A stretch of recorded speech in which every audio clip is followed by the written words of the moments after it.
So can you please introduce yourself and tell the audience what you do? Let me try that again. Can you please introduce yourself and let the audience know what you do? I'm Scott Goodbar. What I do is I'm a mental health facilitator, and I'm a use of force instructor. Although I don't use the word force, I teach healthcare workers about violence prevention and reduction, and also basically how to deal with violence in their workplace. So those are the two things that I do right now. So if it's in the realm of working with people with mental challenges. A triage is what I do. So I'm not a psychologist or a psychiatrist. My job is to get the person who is in distress plugged into those services if possible, or any other support mechanism. So things that I help with would be anxiolytic response, depression, PTSD, substance abuse, suicidal ideation. I'm pretty comfortable about talking about all that stuff. Right. So when it comes to someone that's on the front lines then, the people that you're training, how does the work impact them? Because I'm sure it does.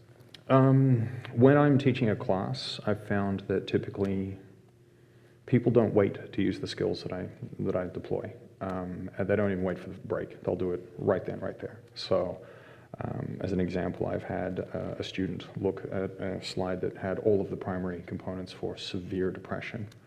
And she said, "Sir, that's my life." And I went, "Which bit?" She went, "All of it." So that was her baseline.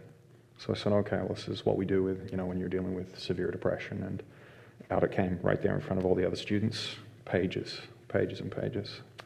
And yeah, it's humbling work when you see someone given tools and they just don't wait, it just happens. And yeah, dealing with the front line, the other thing is coping mechanisms. A lot of people call it self-care and resilience.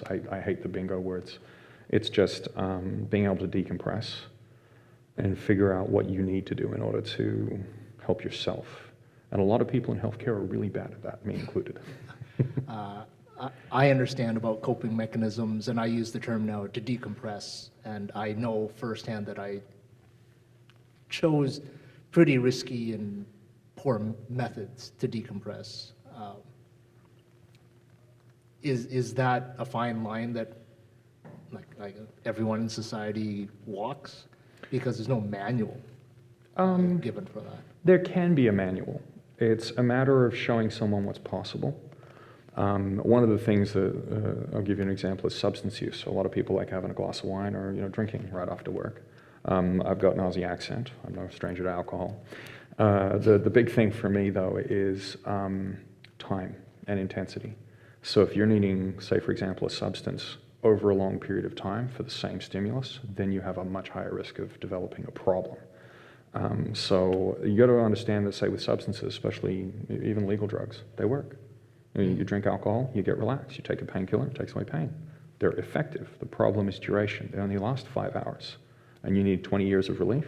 So the issue is distance, it's time. So I always look at time over intensity. So I have no problem with substance use as long as it works, especially, say, for example, replacing opioids with cannabis for palliative care or something like that.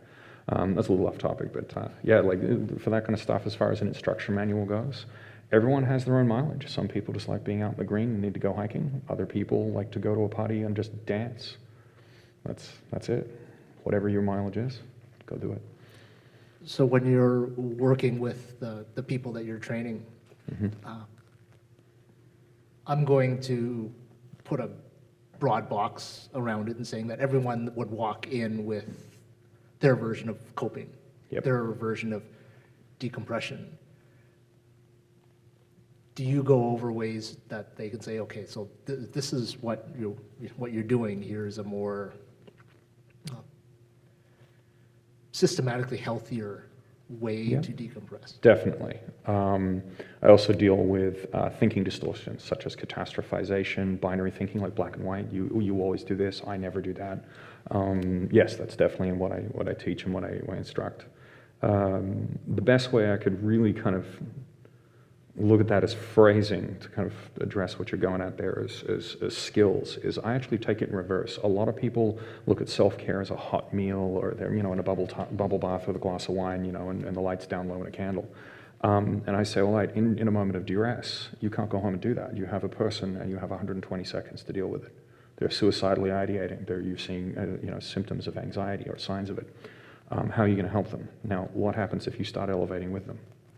Okay, so then I'll actually compress coping mechanisms into what can you do right now? So I deal with grounding, with physicality, with dealing your body, and where your body goes, your mind follows.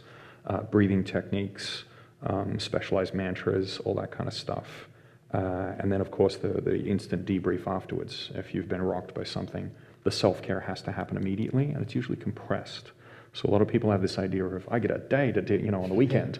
I'm like, no, I want you to compress right now your decompression skill and deploy it instantly and over and over and over again until it gets the result that you want. For example, breathing. The theme is alone in silence. What does that bring up for you when you hear that? 3 things. My own life. And having friends of mine have invisible illnesses and the social death that they go through as their illness prevents them from going out. And then the stigma that happens of just people not able to put in the effort and watching that person socially die.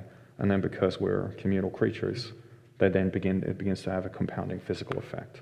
And then the other one is the self-enforced loneliness of, say, a friend of mine who recently died.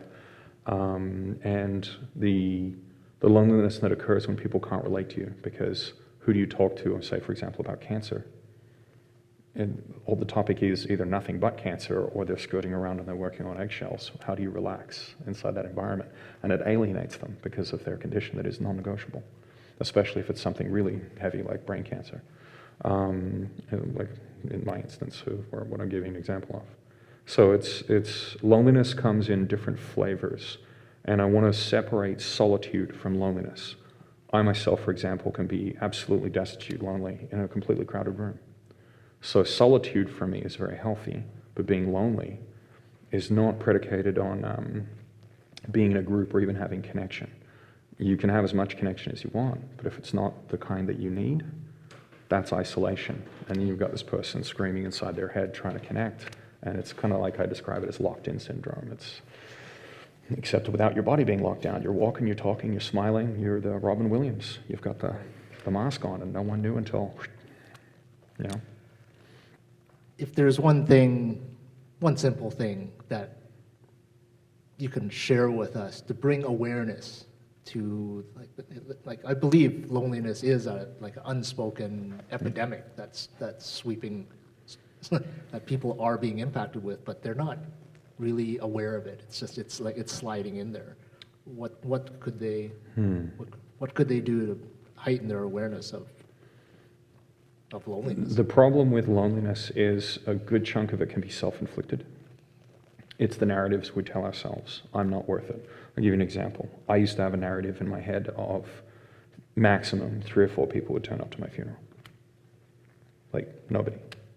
And just constant, every 20 minutes. So that's the continuous thing that played in my head. So that's self-inflicted. You can have things that marginalize you, everything from race to religion to gender or apparent gender, everything.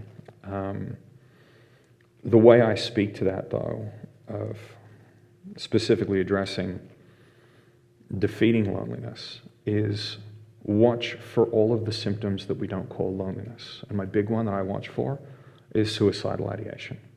And not having a plan, but just thinking about it. It's that alarm bell of my coping mechanisms are going down, my stress is going up, and the difference between these two is the strength of that suicidal ideation, or that wanting to disengage.